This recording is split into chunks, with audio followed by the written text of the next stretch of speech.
In the grinding conflict on the Eastern Front, Ukrainian elite assault units have continued to push forward in daring trench-clearing operations against entrenched Russian forces.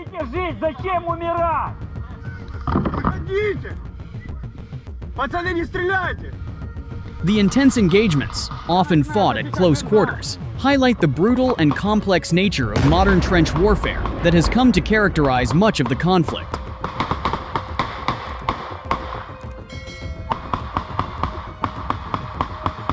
Ukrainian special assault formations, frequently composed of highly trained infantry supported by drones and armored vehicles, have been tasked with breaking through Russian defensive lines that stretch across large sections of eastern Ukraine.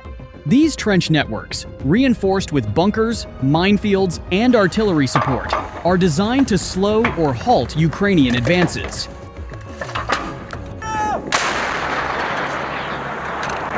According to military sources, Ukrainian units typically conduct these operations in small, coordinated teams. Reconnaissance drones first survey Russian positions, identifying firing points, machine gun nests, and potential weak spots in the defensive line.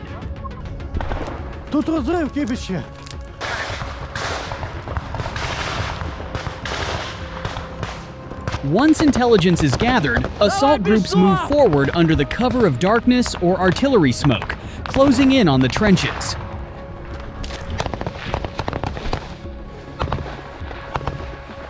When the attack begins, speed and coordination become critical. Soldiers advance through narrow communication trenches, using grenades and small arms to clear each position one by one. The fighting can be chaotic and dangerous, often taking place at distances of only a few meters.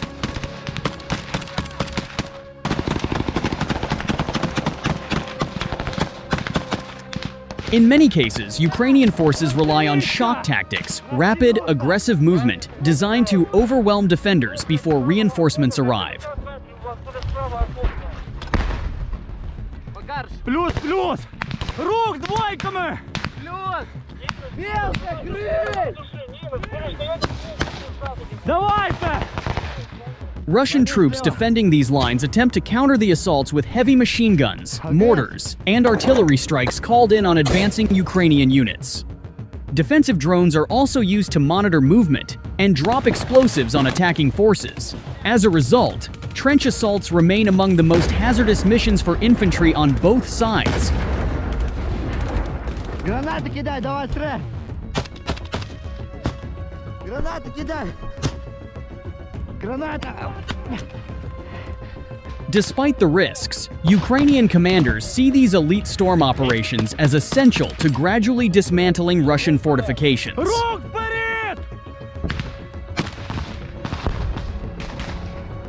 Capturing even a single trench line can provide a foothold for further advances and force defenders to withdraw to secondary positions.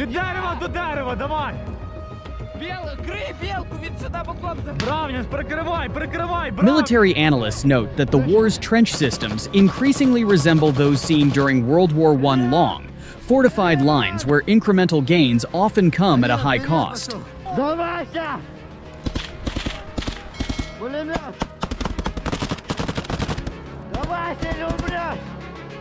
However, the presence of modern technology such as drones, precision artillery, and real-time battlefield communications has added new layers to the tactics used in these assaults.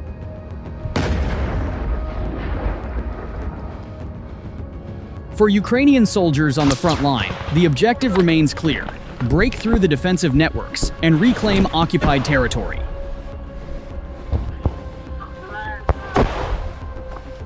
Each successful storming operation, though often measured in meters rather than kilometers, contributes to the broader effort to push Russian forces back.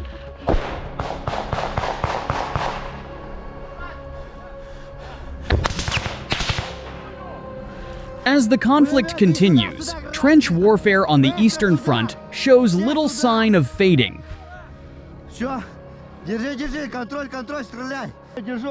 Instead, both sides appear locked in a difficult contest of endurance, strategy, and determination, where elite units play a critical role in shaping the outcome of individual battles along the line.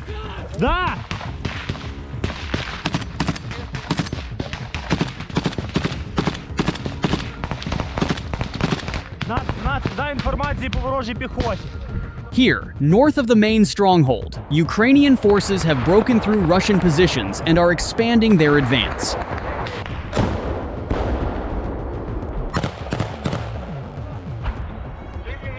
Russian defenses began to fall apart more quickly than anticipated, allowing even deeper penetration by Ukrainian forces.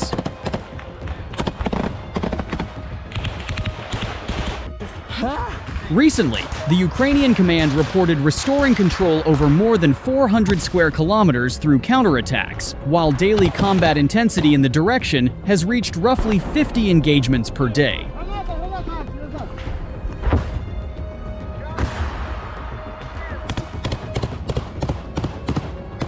As Ukrainian forces regain control over key terrain, they improve their ability to observe Russian movement, making it harder for Russian forces to reposition without being detected.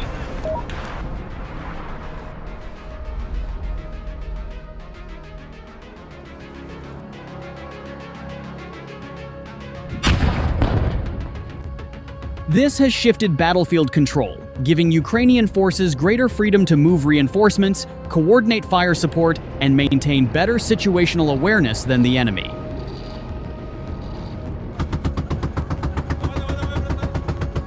This development was helped by the sudden degradation of Russian communications and drone activity after verification control blocked unauthorized Starlink terminals.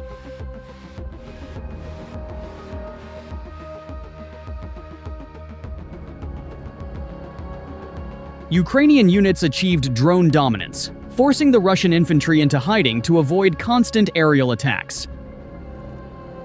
The dugouts used by the Russians became predictable targets for Ukrainian FPV drones, which delivered explosives into their entrances, complemented by Ukrainian ground units deploying TM-62 anti-tank mines to collapse them.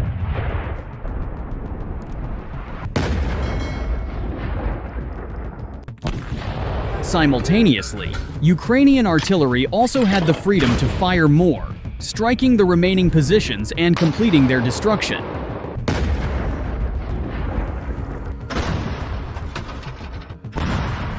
Without reliable drone coverage, Russian units lose their primary tool for detecting Ukrainian movement, making it harder to anticipate attacks or adjust their defenses in time.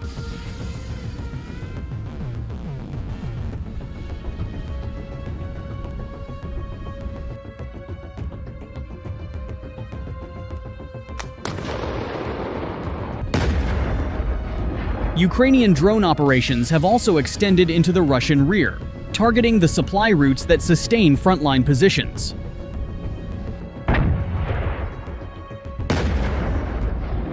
Russian units north of the main stronghold rely on exposed rural roads to move reinforcements forward, which are now intercepted before they can reach the combat zone.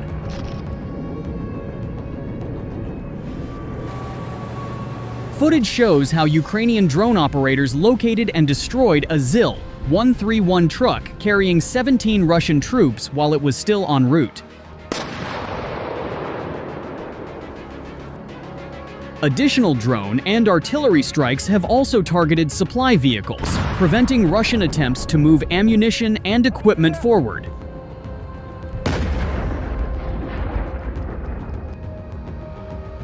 As these routes became increasingly disrupted, Russian frontline units were left more isolated, with fewer reinforcements and lacking any ability to sustain coordinated defensive operations.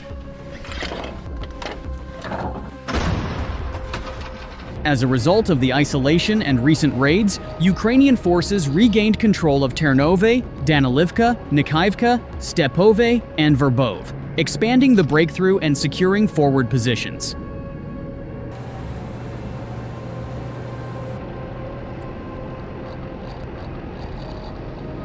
From there, Ukrainian units can advance into nearby settlements and continue pressing south toward even deeper Russian-controlled areas. These advances place Ukrainians in a better position to target an even more critical area, which would cut off the routes Russian units use to move reinforcements.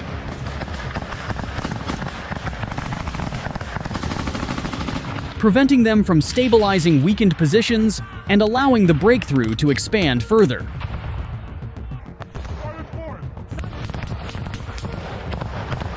To complement their advance, Ukrainian forces struck the headquarters of the 5th Russian Combined Arms Army near Novopetrikivka, further disrupting coordination across a wide section of the southern front. This headquarters serves as the central command node that links frontline units with higher command and coordinates defensive actions across the sector. Охуеть надо.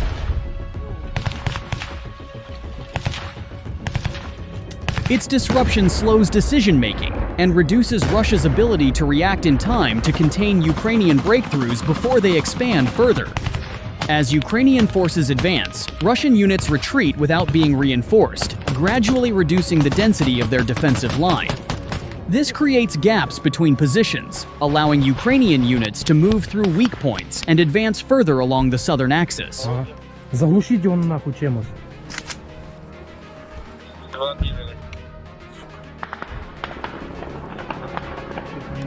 Ебать, да их там дохуя нахуй. Хуй я знаю, Саня.